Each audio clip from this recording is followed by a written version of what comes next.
ሰላም ጤና ይስጥልን እንደምን አላችሁ ተከታታዮቻችን። በዛሬው ዝግጅታችን ከኃይሌ ጊዮርጊስ ማሞ ሰው ከተሰኘው መጽሐፍት ውስጥ የሰዓሊና የሳይንቲስት ዳቪንቺን የመጨረሻ ወራትና የገጠመው ፈተና በሚል የቀረበውን ጽሑፍ ወደ እናንተ እናቀርባለን። አብራችሁን ቆዩ። የመጨረሻ ወራትና ፈተናው ዳቪንቺ ካሁን ቀደም በሰራቸው ስራዎች ከሮማው ጳጳስ ዘንድ ሳይቀር ከፍተኛ አክብሮትና ተደናቂነት የሚቸረው የሰዓሊ የሆነ መጣ።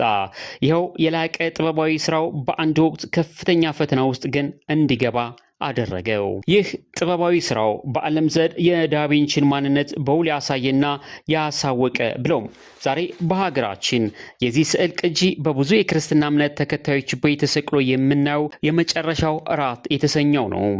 ኢየሱስ ክርስቶስ ለመጨረሻ ጊዜ ከደቀ መዛሙርቱ ጋር እራት ለመብላት ከገበታ በቀረበበት ሰዓት ከስጋ ያልበላ ከደሜም ያልጠጣ የዘላለም ሕይወት አያገኝም በማለት ለ12ቱ ደቀ መዛሙርት ነገራቸው። እንግዲህ ይህንን ቅጽበት የሚያሳየውን ትዕይንት ነበር ዳቪንቺ መሳል የጀመረው። ይሁንና ስዕሉን መሳል ሲጀምር ብዙዎቹ የኢየሱስን መልክና የከዳተኛው ይሁዳን መልክ እንዴት አድርገው እንደሚስለው ለማየት ዳግም መነጋገር ጀመሩ። ከጳጳሱ አንስቶ እነሱ በማይፈልጉትና ሃይማኖታቸው ሊቀበለው በማይችል መልኩ እንዳይስለው ለዳቪንቺ አስጠነቀቁት። ይህ ደግሞ በዳቪንቺ ላይ ከፍተኛ ፈተና የደቀነ ሆነ። ዳቪንቺ ይህን ስራውን ለመጀመሪያ ጊዜ የሰራው በቅድስት ማርያም ቤተክርስቲያን የእንጨት ግድግዳ ላይ ሲሆን ሰርቶ ለማጠናቀቅም 3 ዓመት ፈጅቶበታል።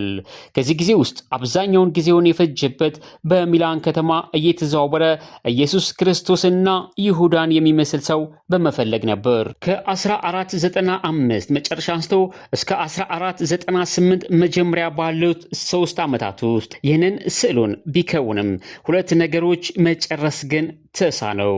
እነሱም የኢየሱስ ክርስቶስና የከዳተኛው ይሁዳ የፊት ገጽታ ነበሩ። ዳቪንቺ አስቀድሞ ለመጨረስ የቻለው የይሁዳን ፊት ነበር። የይሁዳ ፊት የክዳትና የአመፀኛ ገጽታ ለማላበስ የፈጀበት ጊዜ ረጅም ነበር። ይሁንና የኢየሱስ ክርስቶስ የፊት ገጽታ ተሰርቶ ሳይጠናቀቅና ፍጻሜውን ሳያገኝ በዘመኑ በጣሊያን ጉብኝት ላይ የነበሩት የፈረንሳይ ንጉስ ሉዊስ ስዕሉን በከፍተኛ ዋጋ በመግዛት ከእንጨትና ከብረት ፍሬም አሰርቶ ወደ ሀገሩ በመርከብ አስጫነው። በኋላ ላይ ንጉሱ ለዳቪንቺ መልእክት ላከለት። ለስዕልህ የምትለኝን ያህል ክፍያ ለመጨመር ዝግጁ ነኝ። ስዕሉን ፈረንሳይ ሀገር መጥተህ መጨረስ ትችላለህ አሉት። ይሁንና ዳቪንቺ አንዳንድ ስዕሎችን አስቀድሞ ጀምሮ ስለነበር ወደ ፈረንሳይ መሄድ አልቻለም። ከነዚህም ስዕሎቹ አንዱ የሚላኑ ገዢ የሉዊድቪኮ ልጅ የነበረው የማክስ ሚላንን ምስል ነበር። ይኸው ምስል እጅግ ግዙፍ ከመሆኑ የተነሳ የማክስ ሚላን አባት ወደ ቤተ መንግስቱ እንዲወሰድ ያደረገው 4 ቦታ በመቆራረጥ ነበር። ቤተ መንግስቱ ውስጥ ስዕሉ ከገባ በኋላ እንደገና በብዙ ልፋትና ድካም መልሶ የመቀጠሉ ስራ ተከናውኖ በመጨረሻ ተሳካ። በዚሁ ስዕሉን የመቀጠሉና የማደሱ ስራም ዳቪንቺ ተካፍሎበት ነበር።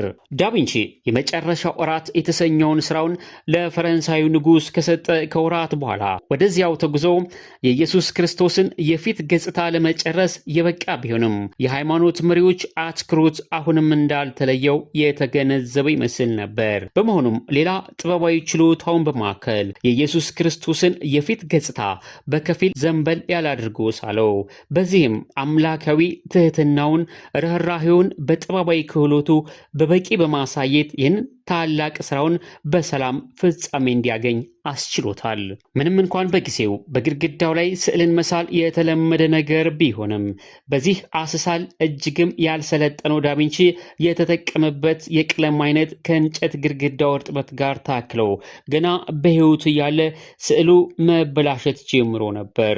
ሁለተኛው የዓለም ጦርነት 2 ጊዜ ቤተ ክርስቲያኑ በአውሮፕላን ቦምብ ተደብድቦ ቢወድምም ስዕሉ በፍርስራሹ ስር አንዳች ጉዳት ሳይደርስበት ሊገኝ ችሏል። ከዚያ በኋላ ብዙ የጥበብ ሰዎች ይህንን ስዕል ወደ ቀድሞ መልኩ ለመመለስ ብዙ ቢደክሙም ወደ ነበረበት ከመመለስ ይልቅ ማበላሸታቸው ይነገራል። በቅርቡ በዚህ ስዕል ላይ የተደረገ እድሳት መጠናቀቁን ሲታወቅ ስዕሉን ለማደስ የፈጀው ጊዜም 20 ዓመት ነበር። ይህ በጊዜ ቀመር ሲሰላ ዳቪንቺ ስዕሉን ለመስራት ከወሰደበት ጊዜ አንስቶ እጥፍ ነበር። ይሁንና አሁንም ስዕሉ የቀድሞ መልኩን በሚገባ ሊይዝ ባለመቻሉ ሀያሲያኑ ይህንን የዳቪንቺ ስራ ነው ብለን ለመቀበል ይቸግረናል እያሉ ይገኛሉ።